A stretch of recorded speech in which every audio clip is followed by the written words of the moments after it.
My name is Casandra Caballero. My name is Stefano Bove.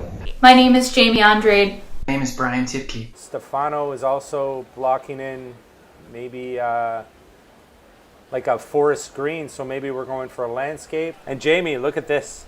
I would say that is a ice cream cone. I think he's doing that because he's probably going to lay a lighter color than that dark forest green, which is very thick and wet. Would be hard to put lighter colors over top of it.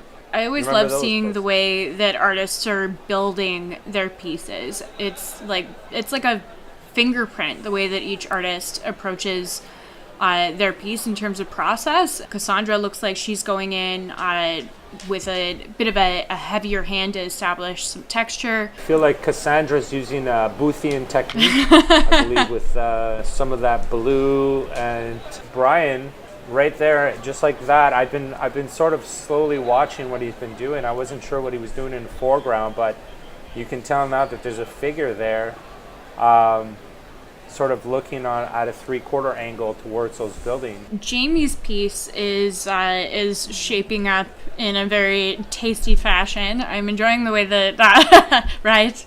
I'm really liking the way that she's establishing the shadows and kind of the ripples of this ice cream. I know what I'm going to be eating later. And Stefano's still going hard with that fan brush, and now he's just being super loose with it. We're almost halfway through the battle. I think it's a waterfall.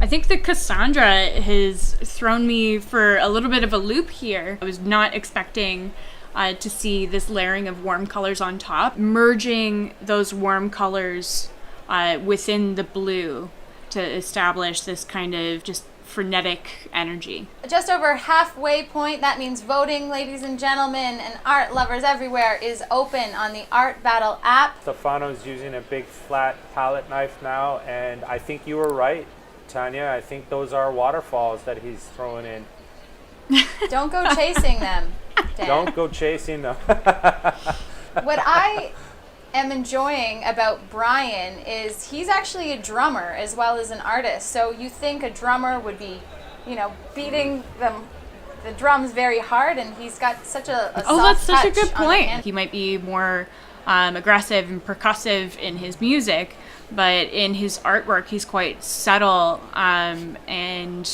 soft. We go back and talk a bit about Casandra. Yeah, I'm getting kind of like a 80s hair metal vibe that I'm really into. We have 7 minutes remaining in the battle, and I really thought that she was going to go with a complete negative space background. So I think that her creating some color in the background is going to make this stronger in composition.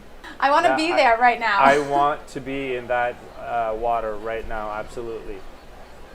It literally looks like you could jump on in. That's such a good point, Dan. With the fan brush, you can pick up kind of your mid-tone, your dark, and your light all at once, and they play together really nicely. We also want to say that voting is open in the Art Battle app, and so if you are digging any of these pieces, please show these artists some love and vote for your favorite. On easel number 1 with Jamie Andrade, we have this cherry red ice cream cone that is just got a lot of really good depth going on in it. It is looking very appetizing.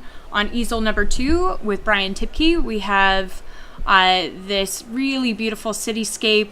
It looks like a tourist leaning against a railing, just gazing into this city over a canal.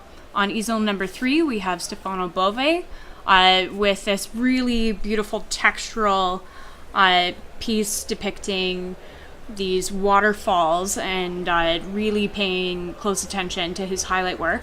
On easel number 4, we have Casandra Caballero, and she has created this blue portrait that is just teeming with energy and movement, and she's really going in there with brushwork to establish that energy right now. It's almost like the figure zipping through space or moving around in space. It's really cool. Jamie really took her painting to the next level. I mean, those colors that she's using in the background are amazing. It's very illustrative.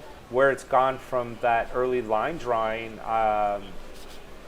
I would never have thought it would end up where it is here. I'm really being surprised by Brian's piece. Even now, when we have 2 minutes remaining, it looks like there's kind of this chaotic element that's being introduced in front of the buildings. Well, he's defined whatever it is in the background by putting those buildings beside it. So that sort of visually defines the scale of the landscape. And that's a really good technique to use if you're working on landscape.